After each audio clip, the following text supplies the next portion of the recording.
Hello friends, welcome back to our channel. இந்த வீடியோவில் நம்ம என்ன பார்க்க போகிறோம்னு பார்த்தோம்னா February 7க்கான கரண்ட் அஃபேர்ஸ். ஃபர்ஸ்ட் ஒன் பார்த்தோம்னா ஒவ்வாமையால் மாஸ்ட் செல்களிலிருந்து வெளிப்படும் எதன் காரணமாக அரிப்பு ஏற்படுகிறது?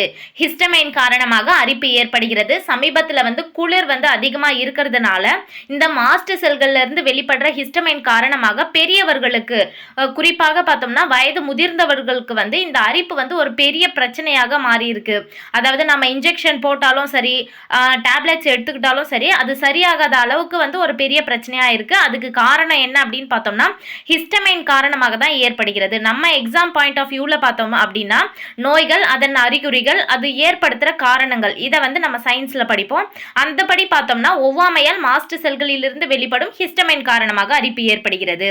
அடுத்து நோமோஃபோபியா என்றால் என்ன? மொபைல் இல்லை என்றால் வரும் பதற்றம் தான் நோமோஃபோபியா. ஃபோபியா அப்படின்றது ஒரு விதமான பதற்றத்தை குறிக்கும். அதில் பார்த்தோம்னா கிளாஸ்ட்ரோஃபோபியா அப்படின்னா சிறிய அல்லது மூடிய இடங்களை பற்றிய பயம். அக்ரோஃபோபியா அப்படின்னா உயரமான இடங்களை கண்டு ஏற்படும் பயம். சமூக பயம் சோஷியல் ஃபோபியா அப்படின்னா மற்றவர்கள் மத்தியில் பேசுவது அல்லது சமூக சூழ்நிலைகளில் கலந்து கொள்வதை பற்றிய தீவிர கவலையை தான் சோஷியல் ஃபோபியா அப்படின்றோம். அகோரோஃபோபியா அப்படின்னா தப்பிக்க முடியாத அல்லது உதவி கிடைக்காத இடங்கள் பற்றிய பயத்தை தான் சொல்றாங்க. ஹேமோஃபோபியா அப்படின்னா ரத்தம், ஊசி அல்லது காயம் ஆகியவற்றை கண்டு ஏற்படும் பயம். ஹைட்ரோஃபோபியா அப்படின்னா தண்ணீரை பற்றிய பயம். இந்த ஹைட்ரோஃபோபியா அப்படின்றது நம்மளோட சயின்ஸ் புக்லேயே இருக்கும்.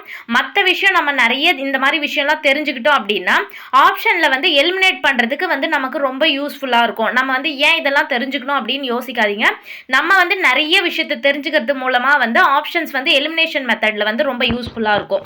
அடுத்து பார்த்தோம்னா உலக ரத்த சோகை விழிப்புணர்வு நாள் February 13 அனுசரிக்கப்படுகிறது. இதில் ஏன் இந்த ரத்தம் டாபிக் எடுத்திருக்கோம் அப்படின்னு பார்த்தோம்னா சயின்ஸில் ரத்தம் மற்றும் ரத்த சுழற்சி அப்படின்ற டாபிக் இருக்கும்.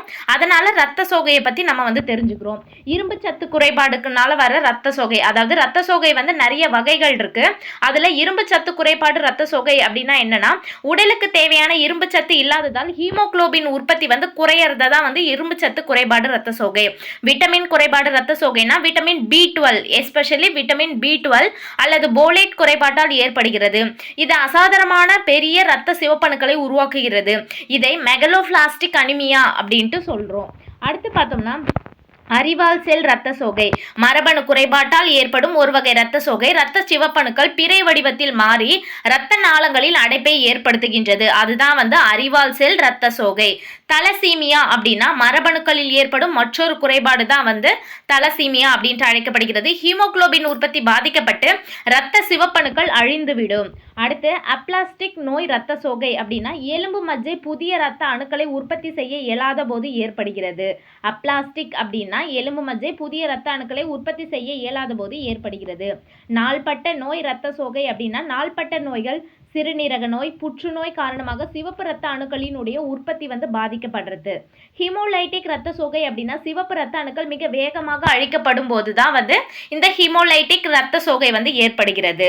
அடுத்து நடப்பு நிதியாண்டு காலாண்டு வீதம் உள்நாட்டு உற்பத்தி ரிசர்வ் வங்கி அறிக்கையின்படி பார்த்தோம்னா முதலாம் காலாண்டு 6.5%, இரண்டாம் காலாண்டு 7%, மூன்றாம் காலாண்டு 7%, நான்காம் காலாண்டு 6.5% அப்படின்ட்டு அறிவிச்சிருக்காங்க. அடுத்து 2026ஆம் ஆண்டின் ஜிடிபி அப்படின்னு பார்த்தோம்னா 7.4%. நாட்டினுடைய பணவீக்கம் எவ்வளோ இருக்கும் அப்படின்னு சொல்லியிருக்காங்க அப்படின்னு பார்த்தோம்னா 2.1%. ரிசர்வ் வங்கியினுடைய ஆளுநர் யார் அப்படின்னு பார்த்தோம்னா சஞ்சய் மல்ஹோத்ரா அவங்க. அடுத்து எழும்பூர் அருங்காட்சியக வளாகத்தில் ரூபாய் 86 லட்சம் செலவில் யாருடைய சிலை திறக்கப்பட்டுள்ளது? கார்ல் மார்க்ஸ் அவருடைய சிலை தான் திறக்கப்பட்டிருக்கு. இவர் என்ன முக்கியமான விஷயம்லாம் பண்ணியிருக்காரு அப்படின்னு பார்த்தோம்னா உலக தொழிலாளர்களை ஒன்று கூடுங்கள், இழப்பதற்கு அடிமை சங்கிலிகளை தவிர ஒன்றுமில்லை, அடைவதற்கோ பொன்னுலகம் காத்திருக்கிறது. இந்த கூற்றுக்கெல்லாம் சொந்தக்காரர் தான் கார்ல் மார்க்ஸ். இவர் ஒரு பொது உடைமைவாதி. இவர் தொழிலாளர்கள் நலனுக்காக ரொம்ப பாடுபட்டிருப்பாரு. அதனால இவருடைய சிலை பார்த்தோம்னா எழும்பூர் அருங்காட்சியக அமைச்சிருக்காங்க. எந்த நாட்டின் மிட்சுபி நிறுவனம் சார்பில் கும்மிடிப்பூண்டியில் ரூபாய் 2091 கோடி மதிப்பீட்டில் குளிர்சாதன உற்பத்தி ஆலை அமைக்கப்பட்டுள்ளது? ஜப்பான் நாட்டினுடைய மிட்சுபிஷி அப்படின்ற நிறுவனம் தான் அமைச்சிருக்காங்க. உற்பத்தி துறையில் நாட்டிலேயே தமிழகம் தான் முதலிடத்துல இருக்கு. தமிழகம் மட்டுமே தான் 11.19% வளர்ச்சியை எட்டியுள்ளது. இந்தியாவில் இருந்து ஏற்றுமதி செய்யப்படும் மின்சாதன பொருட்களில் 41% தமிழகத்தில் தான் உற்பத்தி செய்யப்படுகிறது. அடுத்து பார்த்தோம்னா கலைத்துறை வித்தகர் விருது. இந்த விருதை வந்து 2022 இருந்து அறிவிக்கிறாங்க. 2022 வந்து யார் பெற்றிருந்தாங்க அப்படின்னு பார்த்தோம்னா ஆரூர் தாஸ் அவங்க. 2023 மு மேத்தா. 2024 என் ராஜம் பழம்பெரும் நடிகை. இவங்க வந்து ஒரு நடிகை. 2024 பெற்றிருக்காங்க.